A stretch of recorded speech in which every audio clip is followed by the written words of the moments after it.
mitos bahwasanya anak yang biasa bandel di sekolah, dalam arti sering membuat pelanggaran, akhirnya kan mereka terbiasa menghadapi bapak ibu guru. Nah, itu rata-rata mereka yang biasa bandel itu ternyata ketika menghadapi HRD mereka lebih baik daripada anak-anak yang tidak terbiasa melakukan kesalahan.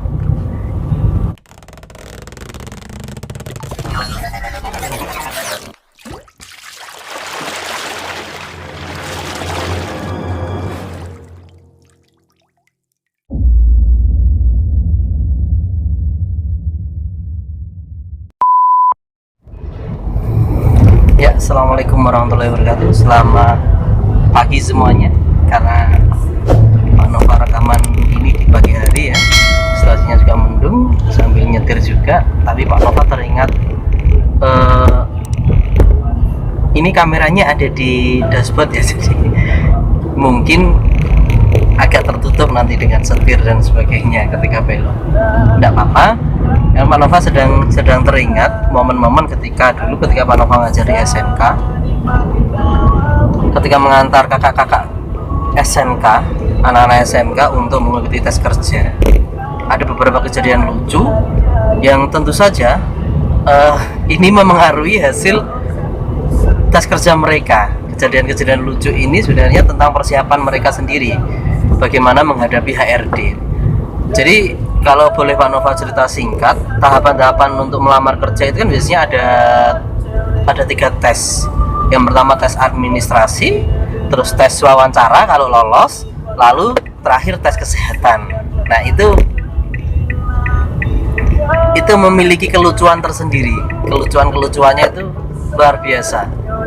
Jadi ada mitos bahwasanya anak yang biasa bandel di sekolah, dalam arti sering membuat pelanggaran, akhirnya kan mereka terbiasa menghadapi bapak ibu guru. Nah, itu rata-rata mereka yang biasa bandel itu ternyata ketika menghadapi HRD mereka lebih baik daripada anak-anak yang tidak terbiasa melakukan kesalahan. Ini bukan berarti Pak Nova mengajarkan kalian untuk jadi anak bandel di sekolah, bukan. Tapi fokusnya ini adalah di proses ketika kalian menghadapi masalah. Menjadi siswa itu kan sudah sangat wajar ya. Bermasalah itu sudah sangat wajar, karena memang kalau tidak bermasalah itu kita tidak akan banyak belajar. Soal-soal itu termasuk masalah untuk kalian. Soal pelajaran, soal UTS dan sebagainya itu kan masalah yang baru untuk kalian. Jadi cara menghadapi masalah itu yang sangat mempengaruhi bagaimana kalian nanti ketika menghadapi HRD. Kalian wawancara dengan HRD. Karena berbeda ketika tes tulis yang kalian hadapi mungkin kertas, kalian hanya berpacu dengan waktu, atau tes psikologi juga kalian berpacu dengan waktu, berpacu dengan itu sangat dari kebiasaan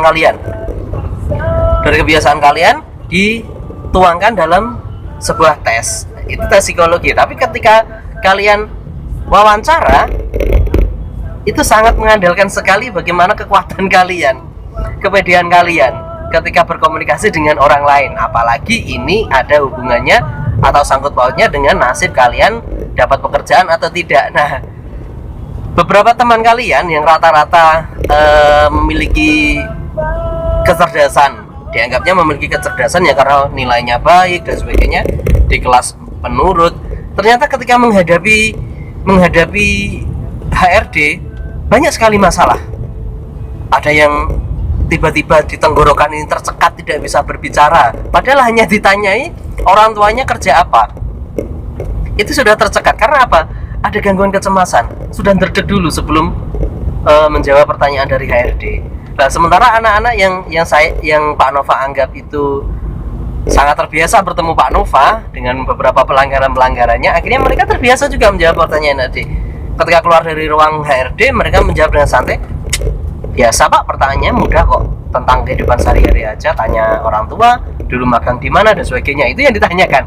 Tapi untuk anak yang tidak terbiasa, itu dia sampai tercekat, tidak bisa menjawab pertanyaan sesimpel itu loh. Nah, ini yang harus kalian perhatikan, bahwasanya pintar itu tidak hanya di bidang ini ya, akademis, tapi kalian juga harus melatih keberanian kalian. harus pintar juga ngomong, harus pintar berpendapat. Itu yang sekiranya nanti mempengaruhi kinerja kalian. Anak SMK masuk ke dunia usaha, dunia industri, itu dia akan dibekali lagi dengan pelatihan-pelatihan. Jadi jangan khawatir kalian merasa tidak pintar gitu ya. Tapi ketika perusahaan HRD sudah menganggap kalian mampu untuk bergabung di perusahaannya, meskipun itu bukan di bidang kalian, itu akan diberi pelatihan. Itu prinsip mereka. Mereka lebih baik memberi pelatihan kepada anak yang cakap daripada anak pintar tapi dia tidak cakap bekerja. Itu permintaan HRD biasanya. Oleh karena itu, jadi yang harus diperhatikan, kalian harus mulai terbiasa berpendapat.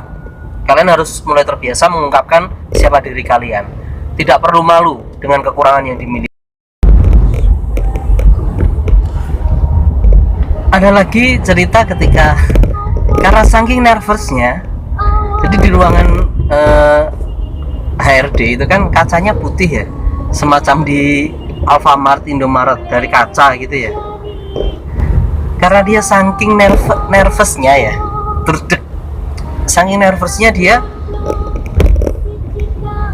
nabrak pintu. Jadi yang di iklan-iklan itu ternyata benar, bahwasanya karena sangat dia ndredeg, apa bahasa Indonesianya, karena dia sangat bergetar, gemeter. Itu sampai pintu yang dibuka itu malah tidak dimasuki, dia lewat pintu yang ada kacanya. Sampai membuat HRD kan kelihatan dari luar ya, kita ruang tunggu itu. Sampai HRD-nya itu tertawa gara-gara pola dia. Nah ini persiapan yang sebenarnya simple tapi tidak dilakukan. Harusnya ketika mau menghadapi HRD, kita sudah harus siap dengan apa adanya diri kita, tidak membuat diri kita seakan-akan menjadi sosok yang palsu. Saya ingin terlihat lebih baik, saya ingin terlihat, bolehlah nanti ketika mau bertemu HRD ditujukan. Kalau ingin terlihat tepat waktu memakai jam, pakaian rapi, disetrika, rambut klimis, itu menandakan ini dan itu memang dari tampak luar saja ya. Tapi secara apa sih fungsi pertanyaan dari HRD? Itu ingin mengenal sedikit tentang kamu. Gambaran sedikit itu saja sudah bisa disimpulkan oleh HRD bahwasanya anak ini seperti ini, anak itu seperti itu. Gambaran-gambaran kecil ini yang dijadikan untuk merekomendasikan kalian bisa diterima kerja atau tidak. Kan nanti ada tahap selanjutnya ya, misal tes kesehatan, itu juga memengaruhi penerimaan di wawancara kerja. Nah, jadi tips saja, sedikit tips dari Pak Nova ketika mau tes wawancara kerja, persiapkan diri kalian. Terus jawab apa adanya, jujur seperti yang kalian alami. Segalanya jawab dengan jujur. Karena ketika kalian menjawab dengan jujur, pertanyaan itu menjadi mengalir, lebih enak. Kalian tidak belibet menutupi kesalahan-kesalahan yang kalian utarakan. Terus untuk kalian ketika masih sekolah saat ini, biasakan berkomunikasi yang baik dan benar. Biasakan berkomunikasi, berani berkomunikasi, berani bertanya, berani menjawab, berani konsultasi dengan Bapak Ibu guru kalian. Itu sangat penting. Terus selalu komunikasi dengan BKK kalian atau guru BK kalian. Itu setidaknya yang bisa Pak Nova ceritakan, kejadian-kejadian lucu, sedikit kejadian lucu. Sebenarnya ada banyak lagi, termasuk yang minum air keran dan luar biasa. Di lain kesempatan saja kalian bisa menanyakan atau bertanya di kolom komentarnya Pak Nova, momen-momen lucunya itu apa saja. Bolehlah, tapi ternyata yang minum air keran ini keterima loh. Ya, itu dari Pak Nova. Selalu berusaha, selalu berlatih biar bisa bekerja dengan baik, biar bisa menjadi pegawai yang baik, ataupun kalau nanti kalian berwirausaha biar menjadi pengusaha yang baik. Semoga sukses, semoga kalian menemukan masa depan kalian.